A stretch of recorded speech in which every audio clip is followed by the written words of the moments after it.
Petty Officer 3rd Class Aaron Webb had been assigned to Bravo Surgical Ward at Forward Operating Base Calder for exactly 22 days, and in those 22 days he had learned one reliable truth about the place: Dr. Cale Merritt ran his ward the way a man runs something he is afraid to lose. Loudly. With a lot of pointing. Webb had watched it from the supply alcove, from the corridor, from the nursing station where he pulled his morning vitals checks. Merritt was a trauma surgeon out of a hospital back home, credentialed and quick with his hands, and he talked to the enlisted staff the way a man talks to furniture he's arranged the way he likes it. Useful. Stationary. Expected to stay where he put it. He talked to Sergeant Carver that way most of all. Dina Carver had been on Bravo Ward for 8 months before Webb arrived. She was 29 years old, slight, with close-cropped dark hair and the kind of economy of movement that made everything she did look effortless, like she was saving herself for something Webb hadn't seen yet. She ran her morning assessments in silence, filed her documentation without complaint, and when Merritt corrected her in front of the ward she received it the way a wall receives weather. She did not argue. She did not flinch. She simply said, "Yes, sir," and did what she had already been doing, and did it better than he knew how to see. Webb noticed. He was 22 and still knew enough to watch everything. He noticed that when Merritt gave her a patient to stabilize and then circled back 3 minutes later to find the work already done, the surgeon's mouth would tighten in a way that looked like irritation and might have been something else. He noticed that the Afghan interpreter who came through with a penetrating chest wound in Carver's first week had survived a complication that 3 of the older staff said should have killed him. He noticed that when the blood pressure cuffs gave a bad reading, Carver's hand was already on the patient's wrist before the alarm finished its second cycle. He noticed, but he was 22 and junior and he didn't say anything. He kept his head down and restocked saline bags and learned the ward the way you learn any place, by staying quiet and watching who everyone becomes when the pressure goes up. He was in the corridor outside Trauma Bay 1 when the radio crackled.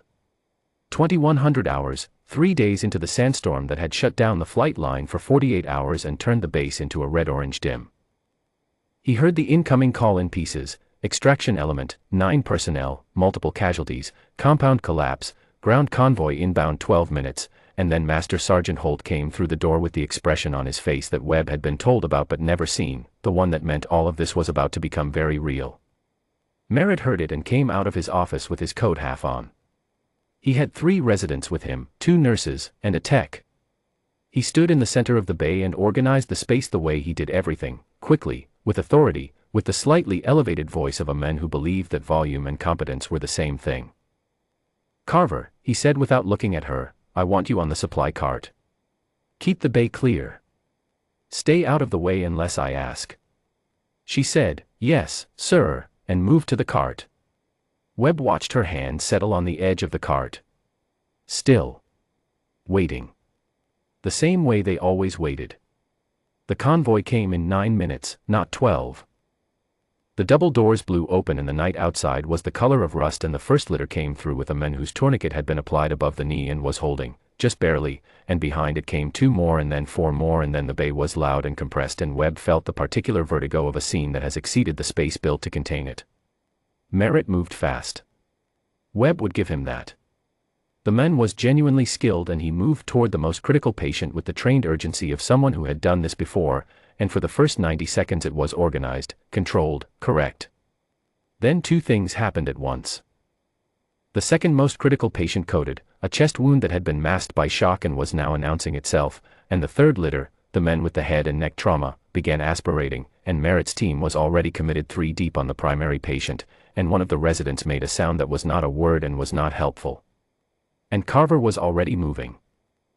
Webb saw it the way you see the thing you have been watching for without knowing you were watching. She was at the third litter before the resident had finished making that sound, and her hands went to the patient's jaw first, then his airway, and she called over her shoulder, not loudly, not frantically, 2 words, crisp as a range command: cricothyrotomy kit, and the ward tech nearest the cabinet moved without being told twice because the tone in her voice did not allow for delay. She worked the way Webb had watched surgeons work in the videos from the training pipeline, which is to say she worked like someone who had done it in conditions far worse than this. Her hands did not shake. Her eyes did not leave the field. She called what she needed and it appeared and she did not look up to confirm its arrival, only reached and received, as if the instruments were where they were supposed to be because she had already decided they would be. Chest seal on the second litter, the left side is open, she said, still not looking up, still working, and Webb found himself moving toward the second litter because her voice contained an instruction even when it wasn't aimed at him. Merritt heard it. He glanced across the bay. He saw what she was doing. He opened his mouth and closed it, and for a moment Webb thought he was going to say something, redirect her, correct her, reassert the order from 20 minutes ago about the supply cart. The ward waited in that half second the way rooms wait when something is about to break. Merritt said nothing. He turned back to his primary patient. Carver had the airway secured in 4 minutes and 30 seconds. The patient's oxygen levels climbed. She moved laterally without standing, repositioning on the floor beside the litter to begin a secondary assessment, and her voice was the same as it had been, level, paced, a voice that had never once in the last 4 minutes suggested that any of this was beyond her. The element's arriving convoy sergeant, a hard-faced man named Dolan who had come through the door behind the last litter and stood against the back wall watching, crossed his arms and did not move. It was the lead patient, the first man through the door, the one on the primary litter, who did it. Chief Petty Officer Kane had been unconscious on intake. He had a fractured clavicle and a concussion from a wall that had come down on him in a building collapse, and he had lost approximately 40 minutes of continuity. He came back to himself in pieces, the way men come back when the body is done arguing with the brain, and the first thing he focused on was the ceiling, and the second was the overhead light, and the third was the face of the person working on the men beside him. He lay still for a moment. He blinked once, slowly. "Ironside," he said. The word was not loud. It was barely more than a breath. But the bay was not as loud as it had been 90 seconds prior, and Webb was close enough to the third litter that he heard it clearly, and he saw Carver's hands pause, not in hesitation, not in surprise, but in the small involuntary pause of a person who has heard their own name called in a room where they thought they were unknown. She finished the assessment point she was on. Set the instrument down. Looked at Kane. "Lie still, Chief," she said. "Ironside," Kane said again, and this time there was more in it, recognition, and something steadier than relief. He said it the way a man says the name of the person he called on the radio in the worst moment of his life. Like the word itself was load-bearing. Dolan came off the wall. He crossed the bay in 4 strides and stood at the foot of the third litter and looked at Carver for a long moment with the careful attention of a man reading something he had memorized a long time ago. "SFC Carver," he said. She looked up at him. "Master Chief." Dolan looked at Merritt. He looked back at Carver. He said, "I need someone to tell me what this ward thinks she is." The question landed in the room and did not leave. Merritt was at the primary litter adjusting a line, and Webb watched the surgeon go still. Not the stillness of focus. The other kind. The kind that comes when a man becomes aware that he is being looked at and does not know what the person looking sees. Dolan reached into the chest pocket of his field jacket and produced his phone. He pulled up a document, a file, a photograph, a record of some kind, and handed it to the nearest ward nurse, who looked at it and looked at Carver and handed it to the next person without speaking, and it moved around the bay the way things move when the room understands that everyone needs to see it before anyone says anything. Webb received it last. The screen showed a record file, a photograph of a woman in combat gear on a forward operating base he didn't recognize, and a header in bold type that read Joint Special Operations Surgical Qualification, the JOSQ, the course that existed at the intersection of field medicine and combat operations, the qualification that the training pipeline mentioned in the same breath as things like Ranger School and Halo certification, the one Webb had never once encountered anyone who held it. Beneath the photo was a summary, and at the top of the summary was a name, Carver, Dina M., SFC. Youngest female graduate. Completed the qualification cycle at 26. Confirmed combat trauma saves under direct fire, 9. Webb looked at the number a second time to be certain he had read it correctly. 9 confirmed saves. Not in a hospital. Not in a ward. In the field, under fire, in the conditions where the gap between what you know and what you can do closes to nothing and the only thing left is the training. He looked at the woman kneeling on the floor of the bay finishing a tourniquet adjustment with the same economy of motion she brought to morning vitals, and he understood for the first time that what he had been watching for 22 days, the patience, the restraint, the silence in the face of dismissal, the hands that were never in the wrong place, had not been the habits of a person who knew her place. They had been the habits of a person who knew her purpose. Dolan had not moved from the foot of the third litter. He looked at Kane. Kane was watching Carver with the clear eyes of a man whose head wound was losing the argument with his consciousness.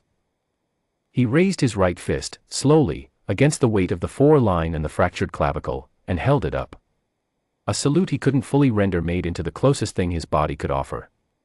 The man on the second litter saw it and raised his. The man at the far left of the bay, the one with his arm in a temporary splint, raised his. One by one, from the litters and the treatment chairs, from every member of the element who had a limb that would answer, the fist went up. 7 of the 9. The other 2 were sedated and could not, but Dolan raised his for them and stood at attention at the foot of the bay. The ward staff did not plan it. Webb did not plan it. He simply came to attention, and it was not a decision he could have explained, only that it was the correct posture for what he was standing in front of. Carver looked at the bay. At the raised fists.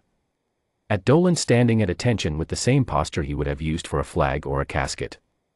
She looked at Kane, whose eyes were steady on hers. She said nothing. There was nothing to say that the room had not already said. Merritt set down the instrument he was holding.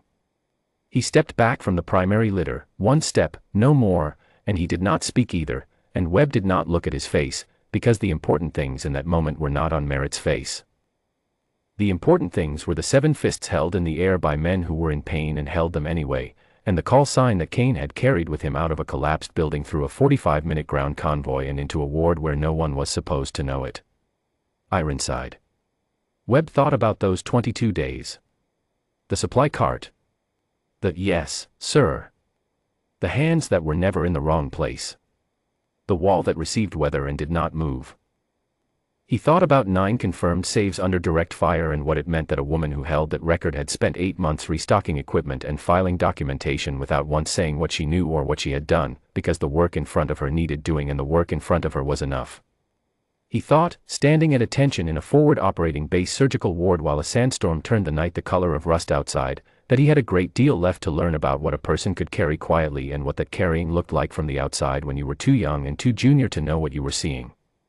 He was glad he had watched.